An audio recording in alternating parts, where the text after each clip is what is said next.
This is All India Radio Calicut. We now present you a discussion on religion in modern times. Those participating are Swami Chinmayananda, Professor C.A. Shepherd, and Sri K.P. Keshava-Menon. Sri Keshava-Menon leads the discussion. I am happy to welcome you, Swamiji, Professor Shepherd. I am looking forward with pleasure to hear your instructive talks.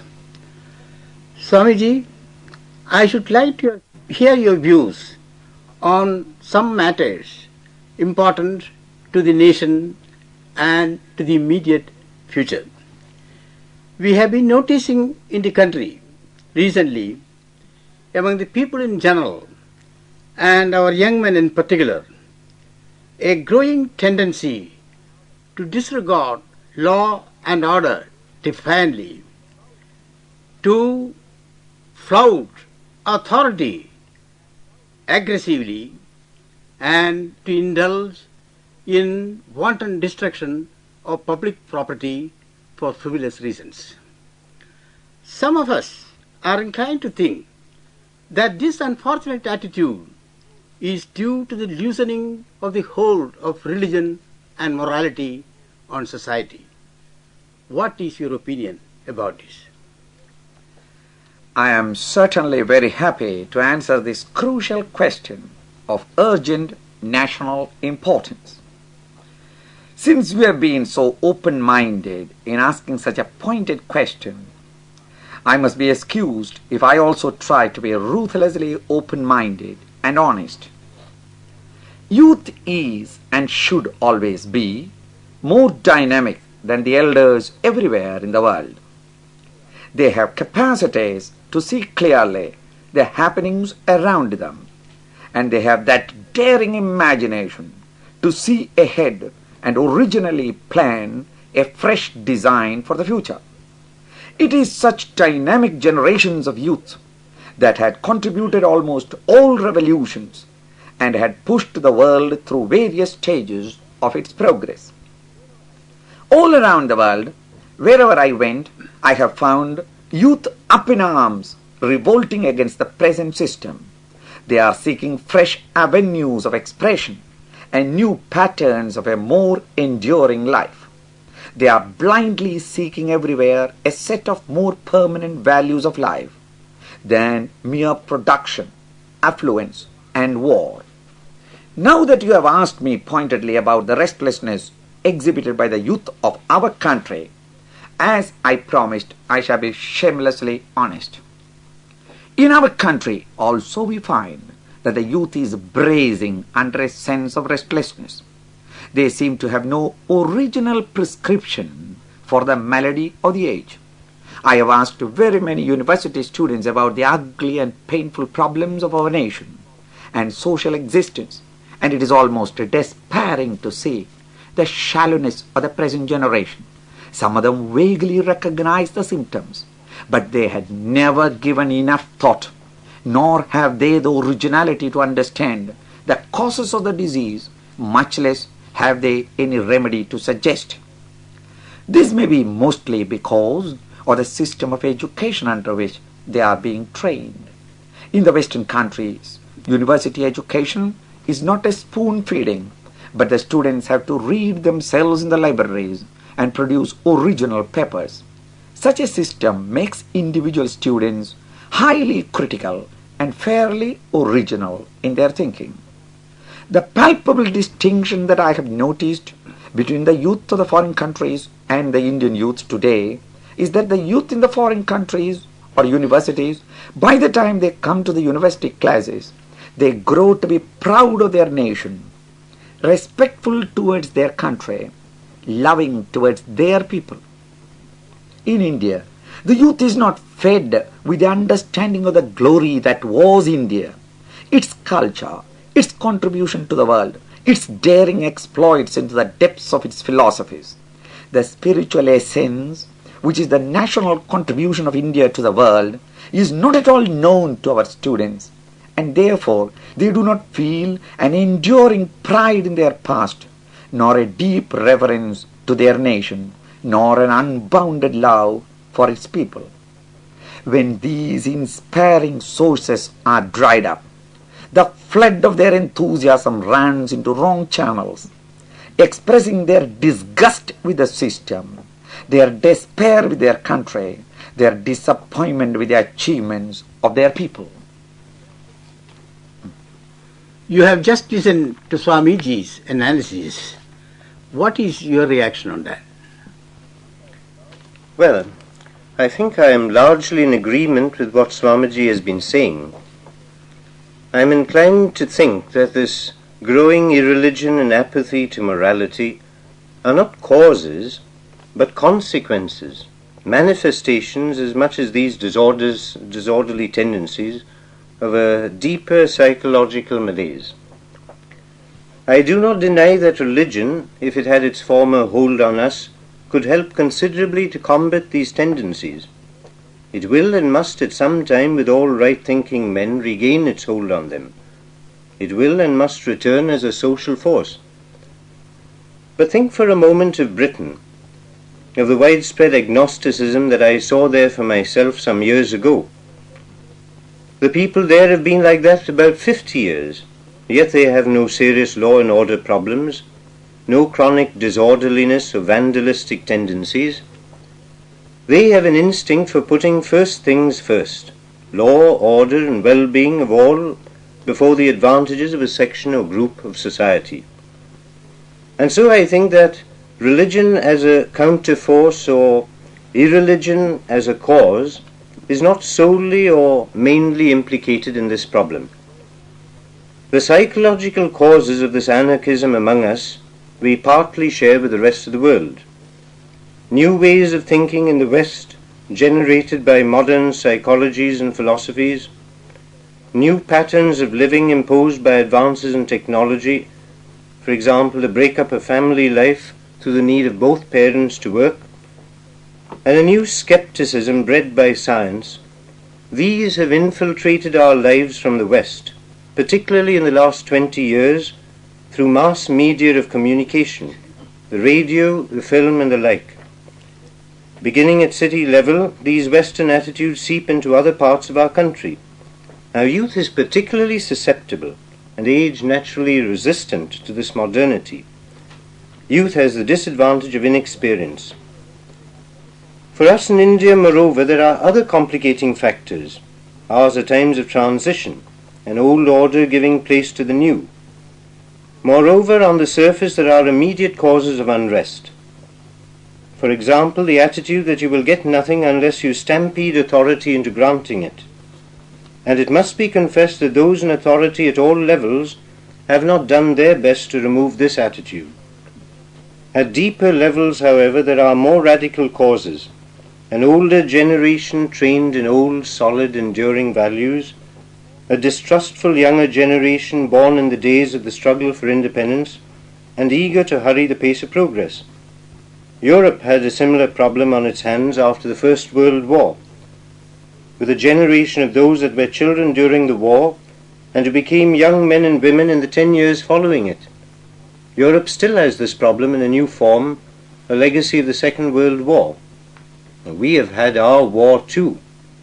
And this tension between elders and youth has always been there. It is inherent in human nature, though with us it has now assumed pathological proportions. An aggravating cause is the failure of education. I don't mean techniques of teaching, but something primary that could have lessened the problem and alleviated the trouble. I mean the failure of the teacher in the classroom to mould character at school level, and to give a proper, inspiring vision of knowledge at the higher level, where the teacher himself labours under certain handicaps and frustrations, and is a departmental tool for manufacturing examination results rather than a respected maker of future citizens. The maladjusted teacher makes maladjusted pupils, maladjusted people. Your analysis, Swamiji, has been clear and illuminating. Now may I ask you whether you have any suggestions to offer to remove this malady? I don't know whether I should say it out without any reservation. Since respected Sri Keshav Menon has pushed me into this situation, I am compelled to be entirely explicit. In all the foreign countries, every college, every organization have been welcoming the Swami to address the students and his members. They listen enthusiastically to the ideas of the immortal philosophies of India.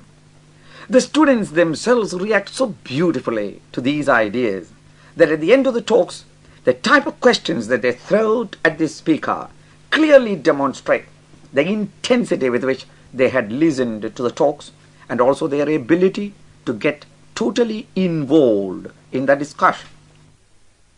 On the other hand, in India, due to a misconceived and misunderstood implication of our secularism, principals are afraid to give a chance for speakers to address the university students upon the philosophy and culture of Bharat. I have found myself very difficult to reach the colleges and to address the students. By the sheer weight of my performances, both in India and outside, I am getting to an extent nowadays invitations to address the students, and I must admit that wherever I had gone, I had found without any exception that everywhere the students had listened to me with burning appetite and a surging enthusiasm. Today, thousands of them are making serious efforts to study our philosophy through study groups organized in the main cities of India. I have found them extremely enthusiastic, staggeringly surprised when the wealth of our philosophy is introduced to them in its pure scientific precision and proved through its logical chains of argument. I am convinced that once they understand the great principles of existence and realize that there is a science of living, they have the audacity to practice and the heroism to consistently pursue it. If we can carve out such a generation, they shall prove themselves responsible members of the society with perfect citizenship, with perfect civic sense, ready to fulfill their responsibilities to the people and to the nation. Nobody can love a country merely because of the beauty of that nation or the wealth in it. Man is inspired to make sacrifices only when he has love for that which he is defending. Only when we come to appreciate the heart of a nation, which is its culture and its genius, then and then alone love can be discovered. Thereafter, they would feel inspired to make ready sacrifices for building up the nation. Discipline, team spirit, the ability to sink minor differences and to rise in a united force to defeat all forces of disintegration and poverty. All these can readily manifest only in the bosom of a generation which is proud of its past.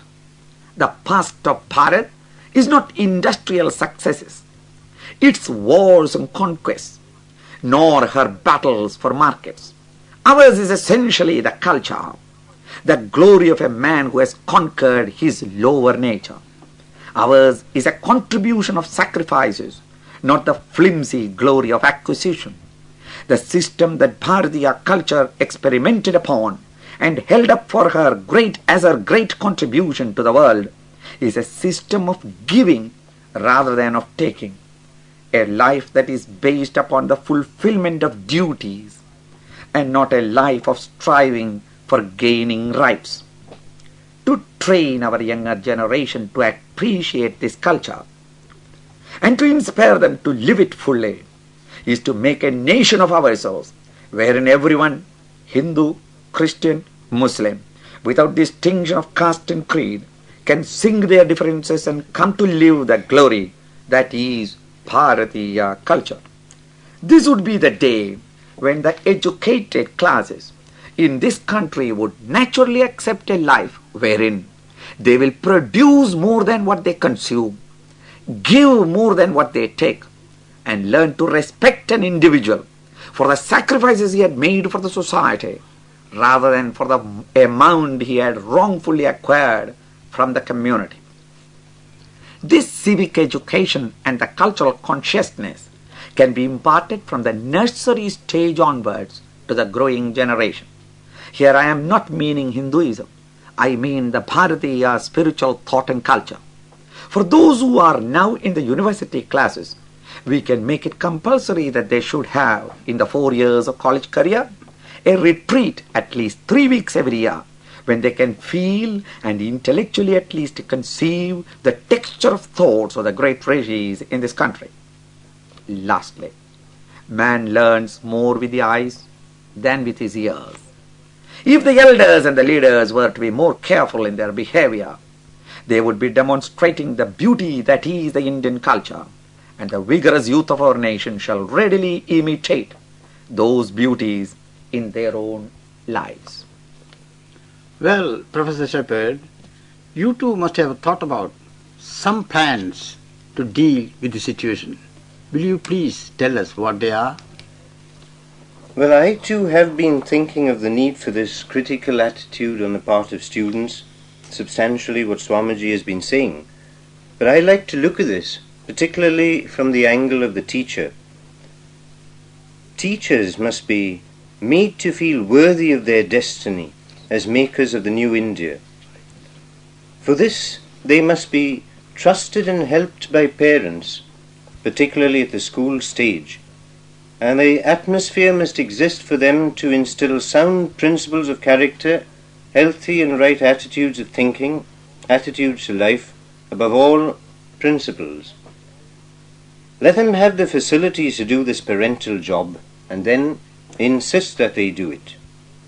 Above all, they must come to think of teaching as something that they do by example, by an emanation of their personality rather than by a syllabus. For their job is not to show how skillful they are at manufacturing passes. Their job is to educe, to stir the dormant mind into a delighted, vigorous, original and healthy organism whose morals and discipline spring from within.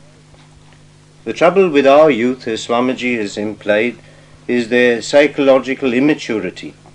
They lack self-reliance and are easily swayed, and do not reason out things, and then commit themselves to a cause.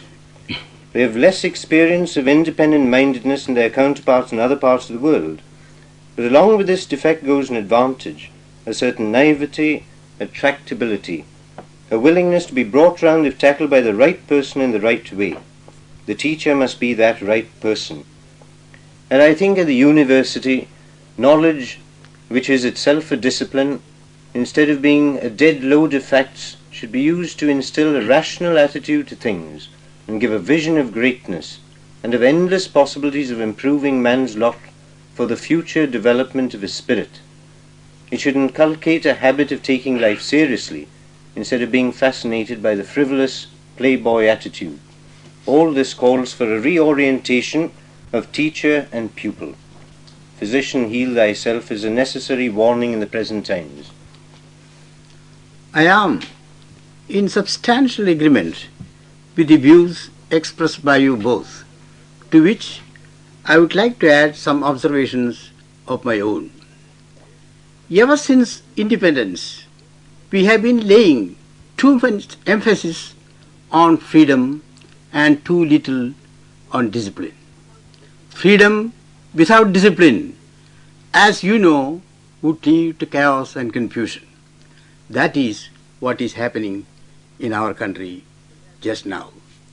We have been incessantly trying to get more rights and privileges and care little for duties and responsibilities as citizens of this great country.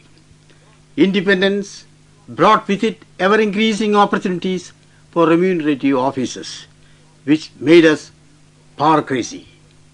We seem to have lost the refining influence of unselfish service. We lost our hold on our ideals. We have no clear goal before us.